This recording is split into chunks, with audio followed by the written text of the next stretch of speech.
वीर बन, तुझे संघर्ष करना है। उखाड़ फेंक इस मनवाद को, तुझे अम्बेडकरवादी बनना है। तुझे अम्बेडकरवादी बनना है। तुझे अम्बेडकरवादी बनना है। जय भीम, नमोबुद्धाय दोस्तों। मैं आपका दोस्त पंकज बौद्ध, सामाजिक परिवर्तन की पाठशाला में आपका स्वागत है। आज फिर मैं एक वीडियो लेकर के आप लोगों के सामने प्रस्तुत हूँ। मुद्दा है दोबारा जो अभी एक मैंने वीडियो बनाया था, यह दूसरा वीडियो है, जाति आधारित जनगणना क्यों नहीं। सवाल है, आजाद भारत में 70 वर्ष हो जाने के बाद, 75वीं वर्षगांठ मनाने के बाद भी अब तक जातिगत जनगणना क्यों नहीं। क्या जातिगत जनगणना से सामाजिक परिवर्तन किया जा सकता है? यदि हां तो कैसे? जातिगत जनगणना से यदि सामाजिक परिवर्तन हो सकता है तो क्या करना चाहिए, कैसे होगा? इस पर मैं आप लोगों के सामने अपनी बात, अपनी चर्चा रखना चाहता हूं। आज फिर आप लोगों के सामने मैं यह वीडियो लेकर आया हूं और मैं आपसे निवेदन करता हूं, यदि मेरी बातें आपको अच्छी लगती हैं तो हमारे वीडियो को लाइक और सब्सक्राइब जरूर करें तथा घंटी वाली बटन को जरूर दबाएं। अब मैं अपनी बात पर आता हूं। जैसा कि दोस्तों, आजाद भारत सन 1947 को हमारा देश आजाद हुआ। आजादी मिलने के 3 सालों के बाद भारतीय संविधान लागू हुआ। भारतीय संविधान लागू होने के बाद हमारा देश गणराज्य हुआ। हमारे यहां सत्ता शासन हमारे लोगों ने किया। लेकिन आज तक जो हमारा देश है, हमारे देश में जाति जो है मुख्य रूप से है। हर धर्म में कहीं ना कहीं जाति बनी हुई है। इस जाति को जानने के लिए जाति आधारित जनगणना जरूरी है। आखिर ये 70 वर्ष 75 वर्ष बीत जाने के बाद भी कई बार मांगे हुई कि जाति आधारित जनगणना हो, कि ताकि पता चले कि कितनी जातियां हम लोगों के यहाँ रहती हैं, कितनी जातियों को कितना प्रतिनिधित्व मिला, कितनी जातियों को जो है सरकारी नौकरी मिली, कितनी जातियां जो है आज भी सोशली बैकवर्डनेस है, उनको आज तक कुछ नहीं मिला। लेकिन आज तक इस पर अमली जामा नहीं पहनाया गया। लगभग मैं समझता हूं कि 60 वर्षों तक कांग्रेस की शासन रही, उसके बाद जो है बीजेपी का शासन रहा। इसी में कभी कभार जो है कुछ छोटे दलों के भी शासन प्रशासन रहा है। मांगे लगभग मैं समझता हूं कि आजाद भारत होने के बाद कई बार मांगे हुई, काका का लेकर गठन हुआ, फिर भी जो है यह मामला लटका रहा, आज तक नहीं हुआ। जबकि हमारा संविधान यह आधार देता है कि हर 10 वर्षों पर जनगणना होती है, और यह जनगणना होने के बावजूद भी जाति आधारित जनगणना क्यों नहीं कराई जाती? जाति आधारित जनगणना क्यों नहीं कराई जाती है, इस पर जो है विचार मंथन मैं आपसे दोबारा करना चाहता हूं।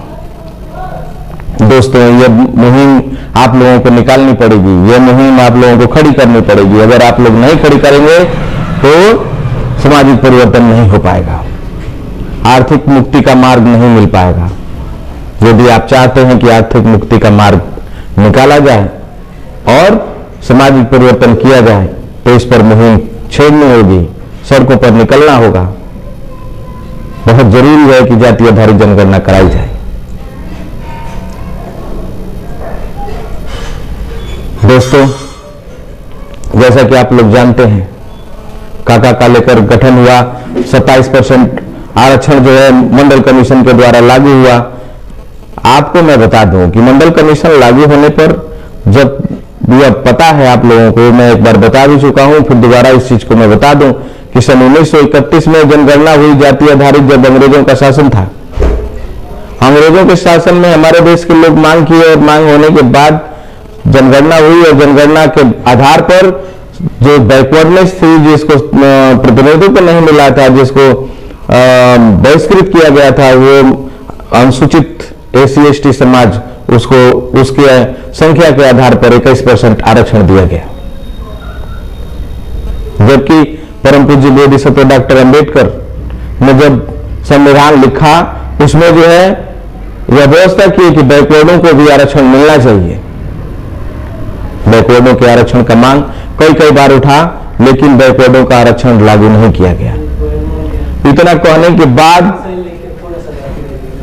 लगभग सन 1990 में बीपी सिंह की सरकार में मंडल कमीशन की सिफारिश लागू हुई। ये मामला फिर सुप्रीम कोर्ट गया। सुप्रीम कोर्ट के बाद सन 1992 में फिर 16 नवंबर 1992 को वह मामला क्लियर हुआ और सुप्रीम कोर्ट ने 27% आरक्षण क्लियर किया। जबकि सन 1931 की गणना के अनुसार बैकवर्डों की जो संख्या थी वो संख्या थी 52% को मिला 27%। दोस्तों आप बताइए, जिसके खाने का जो एरिया है वो 2 रोटी खाता है, उसको आधी रोटी 1 रोटी दी जाए, तो आप बताइए कि 1 रोटी जो रोज खाएगा, जिसके पास क्षमता है 2 रोटी खाने की, उसको 1 रोटी दी जाएगी, तो सोचिए वो धीरे धीरे उसकी स्थिति कमजोर होगी या बढ़ेगी। ऐसा ही हुआ। 52% आबादी को 27% आरक्षण देकर के समेटा गया और वो आरक्षण आज तक बैकवर्डों को नहीं मिल पाया। क्यों नहीं मिला? इसका कारण है, और इसका कारण उसका निवारण है। तथागत गौतम बुद्ध ने कहा था कि जब तक आप कारण नहीं ढूंढेंगे तब तक उसका निवारण नहीं निकाला जा सकता। इसलिए दोस्तों सबसे पहले जरूरी है कि हम लोग कारण ढूंढें, कारण ढूंढने के बाद ही उसका निवारण निकाला जा सकता है। बैकवर्डों में जो जातियां आज भी बहुत सारी जातियां हैं जिसको बैकवर्ड का जो है नाम और लेवल भी नहीं दिया गया, वो बहिष्कृत हैं, आज भी वनवासी हैं, जबकि हमारे देश के वो मूल निवासी हैं। उनको प्रतिनिधित्व से दूर रखा गया। जरूरत है वो जाति आधारित जनगणना हो, ताकि यह पता चले कि कौन वनवासी है, कितने लोग हैं जिनको घर नहीं है, बेघर है। आखिर ऐसा क्यों नहीं किया जाता है? इसका कारण है दोस्तों, कारण यह है कि हमारे धन संपदा पर लगभग 90% कब्जा कुछ जातियां जो सवर्ण समाज की है, वो काबिज है लगभग 90% धन संपदा पर। 10% धन संपदा पर हमारे लोग काबिज हैं जो बहुजन समाज के लोग हैं। कैसे विकास होगा? इसके लिए सबसे पहले जरूरी है कि जाति आधारित जनगणना हो और इससे पता चले कि कितने लोग कितनी संपदा पर हावी हैं। ये वही लोग हैं जो धन संपदा पर हावी हैं। और शुरू में ही जब भारत आजाद हुआ, जब ब्रिटिश सरकार यहां से गई, चुनाव कराने से पहले ही उन लोगों ने प्रधानमंत्री का नॉमिनेशन किया और नॉमिनेट करके एक ऐसे व्यक्ति, ऐसे लोगों को के हाथों में सत्ता सौंप करके गए जो सत्ता शासन में आने के बाद हमारे समाज का पहले भी शोषण करते थे और आज भी शोषण करते हैं। जैसा कि दोस्तों आप लोग जानते हैं, हमारे देश पर लगभग मैं समझता हूं कि 650 साल तक मुगलों का शासन रहा। मुगलों के शासन में ये लोग कभी भी हम आजादी के लिए मांग नहीं किए, लेकिन अंग्रेजों से मांग किए। इन्हें अंग्रेजों ने एहसास करा दिया कि तुम गुलाम हो। मुगलों ने कभी एहसास नहीं कराया कि तुम गुलाम हो। उस गुलामी से आजादी पाने के लिए इन लोगों ने अंग्रेजों से बगावत की और बगावत करने का नतीजा रहा है कि अंग्रेज छोड़कर गए भारत और हमारा देश आजाद हुआ। हमें उससे कोई दिक्कत नहीं है। आजाद भारत में होने के बाद भी हम लोग गुलामियों की व्यवस्था से जी रहे हैं, ये गलत है। आखिर आज भी हमको आजादी क्यों नहीं? आज भी हम लोग बेघर हैं। दोस्तों मैं एक फिल्म देख रहा था, छोटा सा क्लिप मैंने देखा। उसमें एक व्यक्ति को अपने घर से कुछ पैसा देता है और खाने का सामान दे देता है। वो जाता है, भूखा रहता है, प्यासा रहता है, उसको सामान दे देता है और वो आदमी उसको भगवान मान लेता है। सोचिए दोस्तों कि कैसी स्थिति और कैसी परिस्थिति में जी रहे हैं कि एक खाना पैसा दे देने वाला व्यक्ति भगवान बन जाता है। अर्थात हमारा देश इस तरह की स्थितियों में गुजर रहा है जहां भोजन देने वाला भगवान बन जाता है। आखिर ऐसी परिस्थितियां बनी क्यों हैं? किसने बनाया ऐसी परिस्थितियां? इससे कैसे निकला जाए? इसको निकालने के लिए सबसे पहले मेरे दोस्तों, मेरे भाइयों, इस पर विचार मंथन करने की जरूरत है और सभी लोगों को मिलकर के एक बहस छेड़ने की जरूरत है। हर चट्टी चौराहे पर बात करने की जरूरत है कि जाति आधारित जनगणना हो। आखिर ये मुद्दा क्यों मैं उठा रहा हूं? इसका कारण है, कारण यह है कि सन 2021 में जनगणना होनी है। इसके पहले जब यूपीए 2 की सरकार रही, यूपीए 2 की सरकार में सन 2011 में जनगणना हुई। वो जनगणना पहले जाति आधारित जनगणना के लिए सिफारिशें की गई थी, लेकिन जाति आधारित जनगणना तब भी नहीं हुई। जहां तक मैं बता दूं कि जब यह सरकार, जो वर्तमान में सरकार है, इसकी पूर्वोत्तरी सरकार, जब ये पहले जो अगली इनकी सरकार थी बीजेपी की, तब इनके गृह मंत्री थे माननीय राजनाथ सिंह। राजनाथ सिंह ने कहा था कि हमारी सरकार में जो है जाति आधारित जनगणना होगी। वो तय किया गया था कि किसमें जो है जाति आधारित जनगणना कराई जाएगी। और इन्हीं का नेता जो है बैकवर्ड नेता, इन लोगों ने अभी बैकवर्ड नेता बनाया और वो नेता कहता है कि हम जो है जाति आधारित जनगणना नहीं कराएंगे। आखिर क्यों नहीं कराओगे भाई? रीजन क्या है? ये कहते हैं कि जाति आधारित जनगणना कराने से आपस में जातियां लड़ेंगी। क्यों लड़ेंगी भाई? क्यों लड़ेंगी? अभी तो इन लोगों ने जो है जो 6443 जातियां बनी हुई हैं, उन जातियों में भी अभी बहुत सारी जातियां जो है कि बची हुई हैं, जो इसमें आनी है। बैकवर्डों को और बैकवर्डों की जो संख्या है उसमें जो है और बढ़ोतरी होगी।